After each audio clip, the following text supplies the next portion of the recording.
Chief Justice Roberts, Vice President Harris, Speaker Pelosi, Leader Schumer, Leader McConnell, Vice President Pence, and my distinguished guests, my fellow Americans. This is America's day. This is democracy's day, a day of history and hope, of renewal and resolve. Through a crucible for the ages, America has been tested anew, and America has risen to the challenge. Today, we celebrate the triumph not of a candidate, but of a cause, the cause of democracy. The people, the will of the people has been heard, and the will of the people has been heeded. We've learned again that democracy is precious. Democracy is fragile. And at this hour, my friends, democracy has prevailed. So now, on this hallowed ground where just a few days ago, violence sought to shake the Capitol's very foundation, we come together as one nation, under God, indivisible, to carry out the peaceful transfer of power as we have for more than 2 centuries. As we look ahead in our uniquely American way, restless, bold, optimistic, and set our sights on the nation we know we can be and we must be. I thank my predecessors of both parties for their presence here today. I thank them from the bottom of my heart. And I know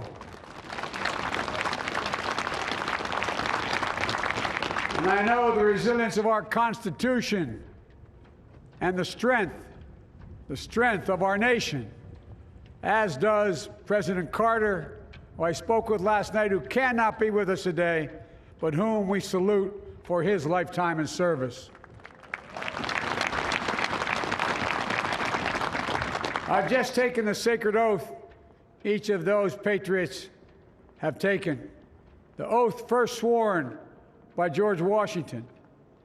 But the American story depends not on any one of us, not on some of us, but on all of us, on we, the people, who seek a more perfect union.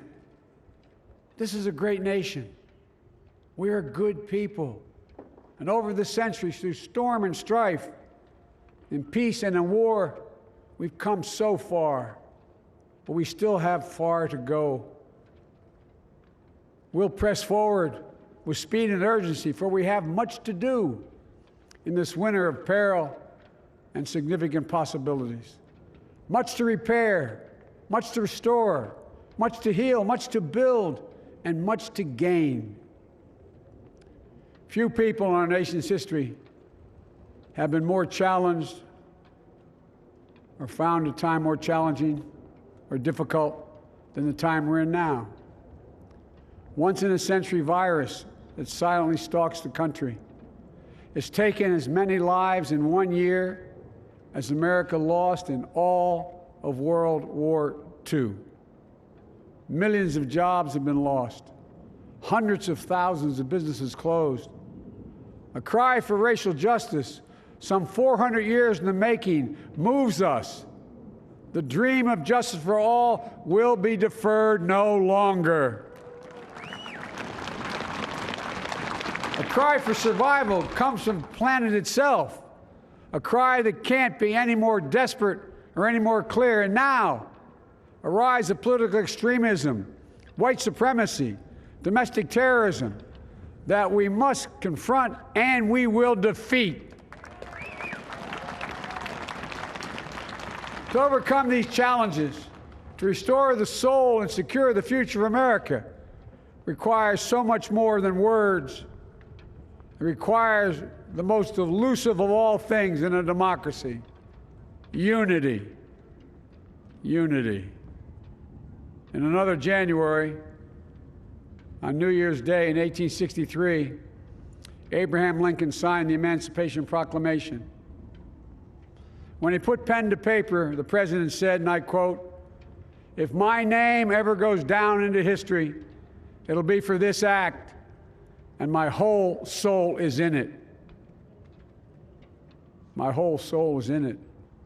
Today, on this January day, my whole soul is in this, bringing America together, uniting our people, uniting our nation. And I ask every American to join me in this cause.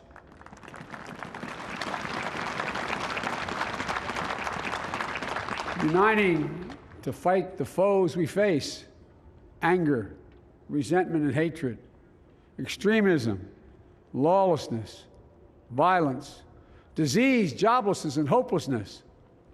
With unity, we can do great things, important things. We can right wrongs. We can put people to work in good jobs. We can teach our children in safe schools. We can overcome the deadly virus. We can reward work and rebuild the middle class and make health care secure for all. We can deliver racial justice, and we can make America once again the leading force for good in the world. I know speaking of unity can sound to some like a foolish fantasy these days. I know the forces that divide us are deep and they are real. But I also know they are not new. Our history has been a constant struggle between the American ideal that we're all created equal and the harsh, ugly reality that racism, nativism, fear, demonization have long torn us apart. The battle is perennial, and victory is never assured. Through Civil War, the Great Depression, World War, 9/11, through struggle, sacrifice, and setbacks, our better angels have always prevailed. In each of these moments, enough of us have come together to carry all of us forward. And we can do that now. History, faith, and reason show the way of unity. We can see each other not as adversaries, but as neighbors. We can treat each other with dignity and respect. We can join forces, stop the shouting, and lower the temperature. For without unity, there is no peace, only bitterness and fury. No progress, only exhausting outrage. No nation, only a state of chaos. This is our historic moment of crisis and challenge, and unity is the path forward. And we must meet this moment as the United States of America. If we do that, I guarantee you we will not fail. We have never, ever, ever, ever failed in America when we've acted together. And so today, at this time, in this place, let's start afresh, all of us. Let's begin to listen to one another again, hear one another, see one another, show respect to one another. Politics doesn't have to be a raging fire, destroying everything in its path. Every disagreement doesn't have to be a cause for total war. And we must reject the culture in which facts themselves are manipulated and even manufactured.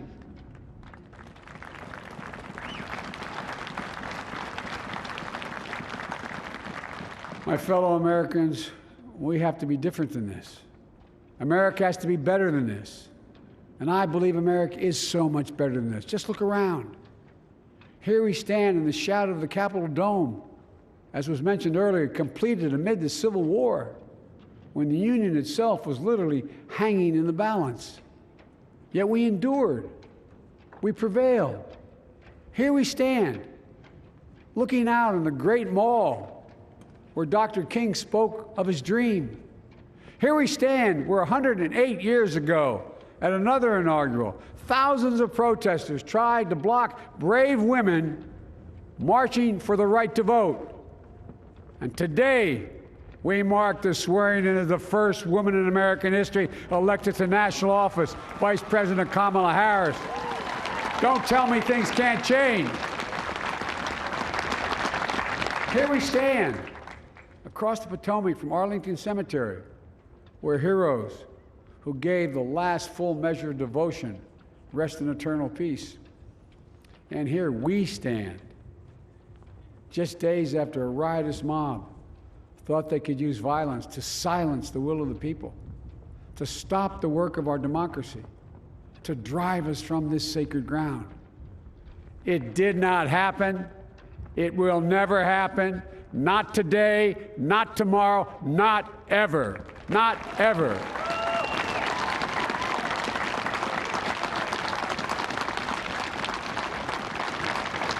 To all those who supported our campaign, I'm humbled by the faith you've placed in us. To all those who did not support us, let me say this. Hear me out as we move forward. Take a measure of me and my heart. And if you still disagree, so be it. That's democracy. That's America. The right to dissent peaceably within the guardrails of our republic is perhaps this nation's greatest strength. Yet hear me clearly. Disagreement must not lead to disunion. And I pledge this to you. I will be a president for all Americans. All Americans. And I promise you, I will fight as hard for those who did not support me as for those who did.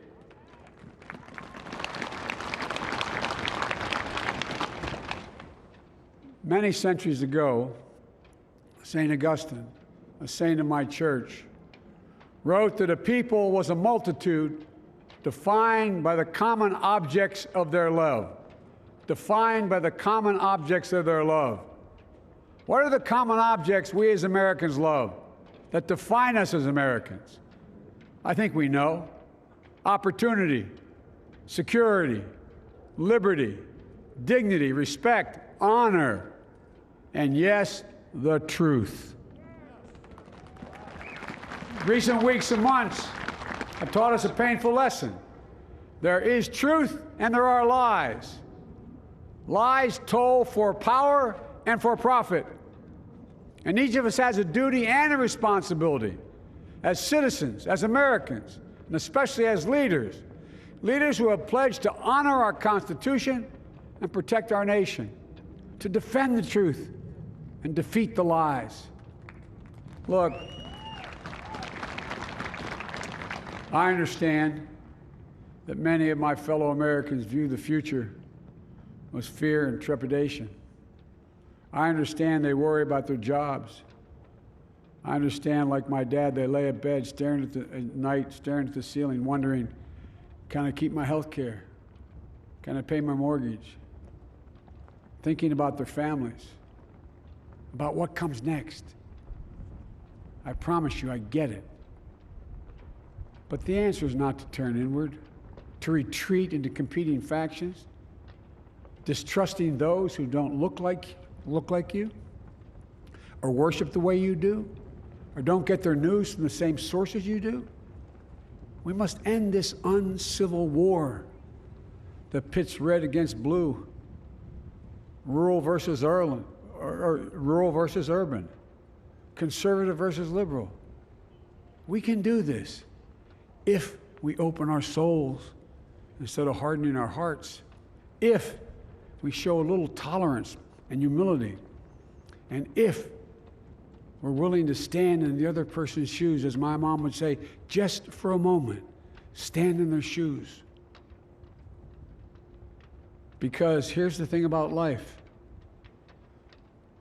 There's no accounting for what fate will deal you. Some days, when you need a hand. There are other days when we're called to lend a hand. That's how it has to be. That's what we do for one another. And if we are this way, our country will be stronger, more prosperous, more ready for the future. And we can still disagree. My fellow Americans, in the work ahead of us, we're going to need each other. We need all our strength to persevere through this dark winter. We're entering what may be the toughest and deadliest period of the virus. We must set aside politics and finally face this pandemic as one nation. One nation. And I promise you this, as the Bible says, weeping may endure for a night, but joy cometh in the morning. We will get through this together. Together. Look, folks, all my colleagues I serve with in the House and the Senate up here, we all understand the world is watching all of us today. So here's my message to those beyond our borders. America has been tested, and we've come out stronger for it. We will repair our alliances and engage with the world once again, not to meet yesterday's challenges, but today's and tomorrow's challenges. And we'll lead not merely by the example of our power, but by the power of our example.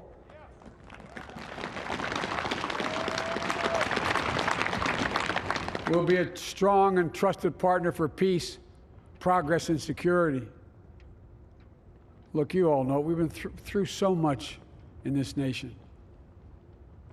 And my first act as president, I'd like to ask you to join me in a moment of silent prayer. Remember all of those who we lost in this past year to the pandemic. Those 400,000 fellow Americans, moms, dads, husbands, wives, sons, daughters, friends, neighbors, and co-workers. We'll honor them by becoming the people and the nation we know we can and should be. So I ask you, let's say a silent prayer for those who've lost their lives and those left behind, and for our country.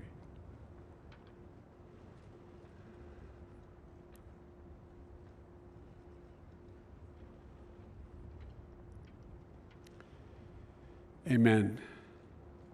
Folks, this is a time of testing.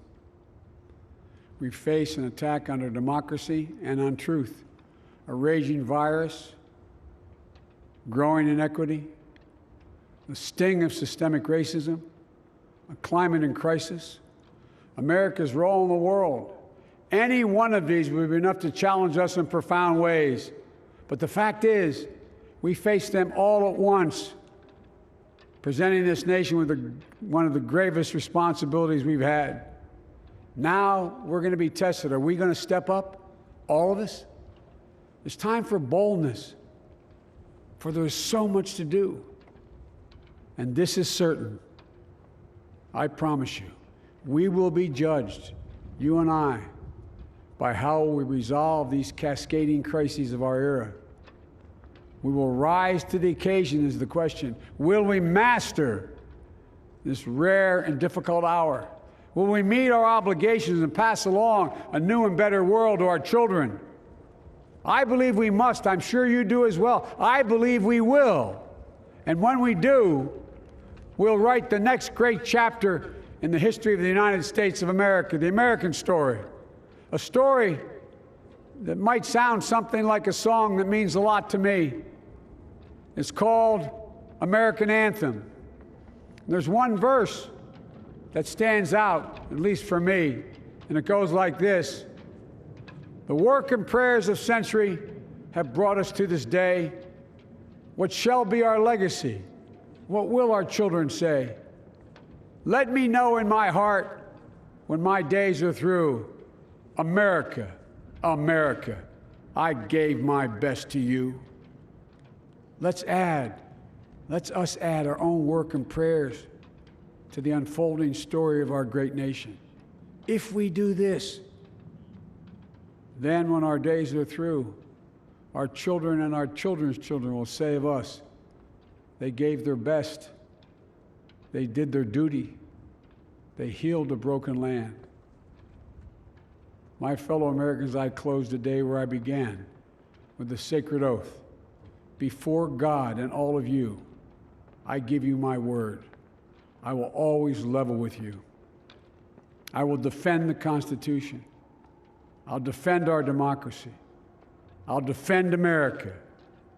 and will give all of you, keep everything I do in your service, thinking not of power, but of possibilities, not of personal interest, but the public good. And together, we shall write an American story of hope, not fear, of unity, not division, of light, not darkness, a story of decency and dignity, love and healing, greatness and goodness. May this be the story that guides us, the story that inspires us, and the story that tells ages yet to come that we answered the call of history. We met the moment. Democracy and hope, truth and justice did not die on our watch but thrived. That America secured liberty at home and stood once again as a beacon to the world. That is what we owe our forebears, one another, and generation to follow. So, with purpose and resolve, we turn to those tasks of our time, sustained by faith, driven by conviction, and devoted to one another and the country we love with all our hearts. May God bless America, and may God protect our troops. Thank you, America.